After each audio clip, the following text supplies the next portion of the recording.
Vous me posez cette question de savoir pourquoi est-ce que le travail qui est fait, les efforts qui sont concédés, le combat qui est livré depuis 40 ans n'arrive pas à la réalisation. Deux réponses me semblent correctes à donner. La première, c'est de dire tu ne peux pas occuper un trône, un poste, un fauteuil que tu considères comme étant déjà occupé. C'est-à-dire que dans l'idée générale que les Congolais se font de leur combat, c'est que le trône est déjà occupé, la présidence est déjà occupée. Donc il est clair que lorsque la présidence en elle-même est déjà occupée,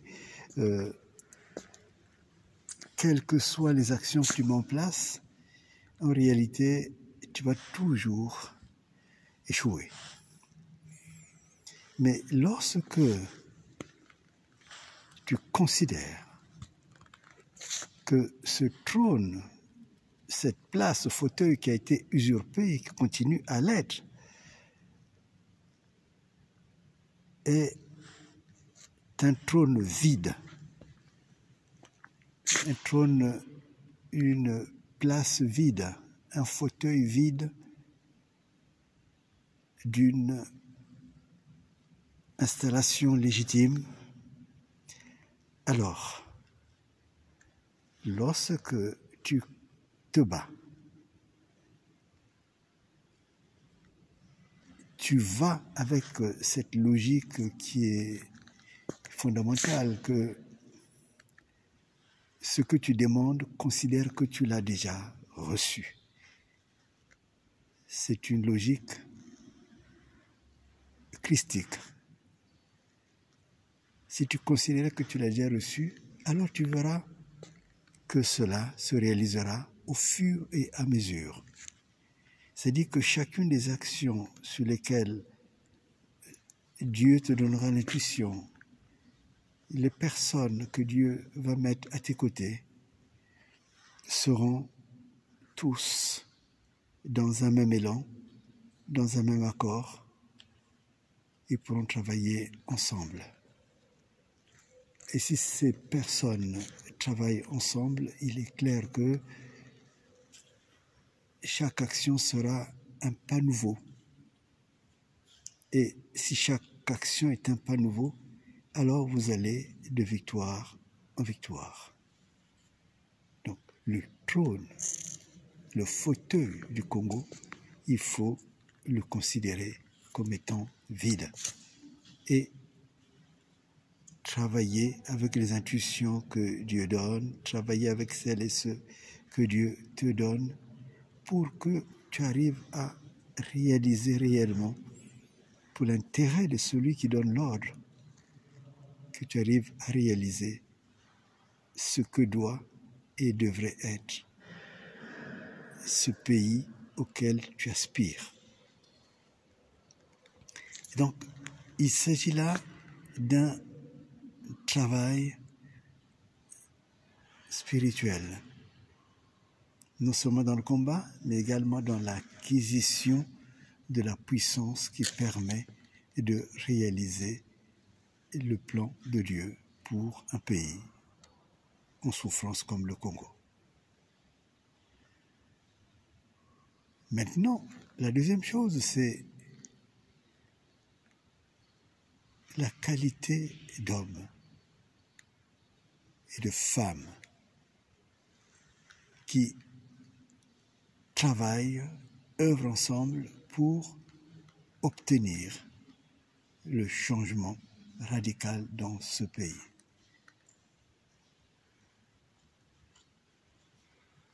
Souvent, les hommes et les femmes qui se battent, en réalité, ne considèrent pas comme réalisable la fin du régime de Sassou. Et Et lui-même, il s'en est, disons, approprié avec une sorte de conviction d'invulnérabilité, d'invincibilité.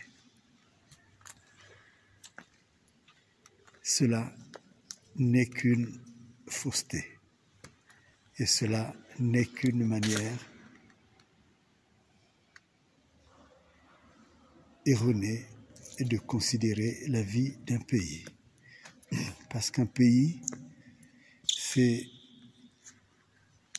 une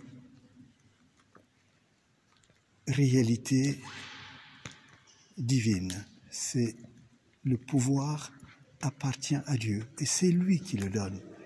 Lorsque on s'installe de manière illégitime, en tuant, en versant du sang, et qu'on veut se donner le sentiment que on y arrivera et on est toujours celui qui va y arriver, on tombe dans une illusion incroyable. Et il faut exploiter cette illusion pour démontrer à tous qu'il s'agit d'une usurpation. Et c'est cette explication qui est difficile souvent à donner. Il faut prendre le temps du réveil, il faut pousser la chose à ce que les gens comprennent qu'ils sont usurpés dans leurs droits. Et quand cela est compris, alors le réveil devient une réalité et renverser quelqu'un qui n'est pas à sa place devient une légitimité. Prenons le cas d'une souche sur un chemin ou un tronc d'arbre sur un chemin. On peut considérer que le chemin s'arrête là où il y a le tronc d'arbre, là où il y a la souche.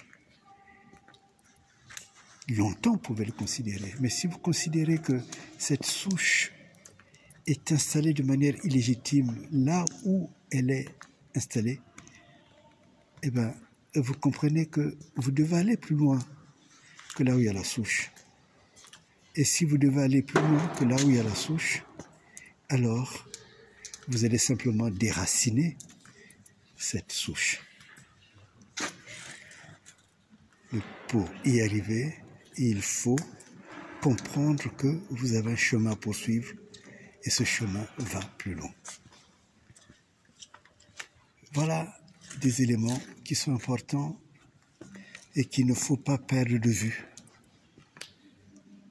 Parce que sinon, on est dans une situation, disons, de fin, mais une fin qui n'est pas la réalité. On est dans une situation d'échec et qui ne devrait pas être normalement l'échec.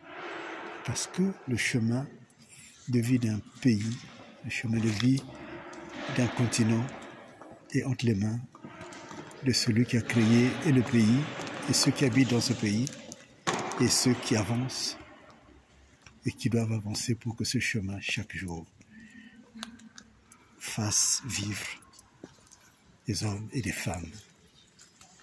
Et voilà, mes amis, que celui qui a les oreilles entende et que celui qui a de l'intelligence comprenne.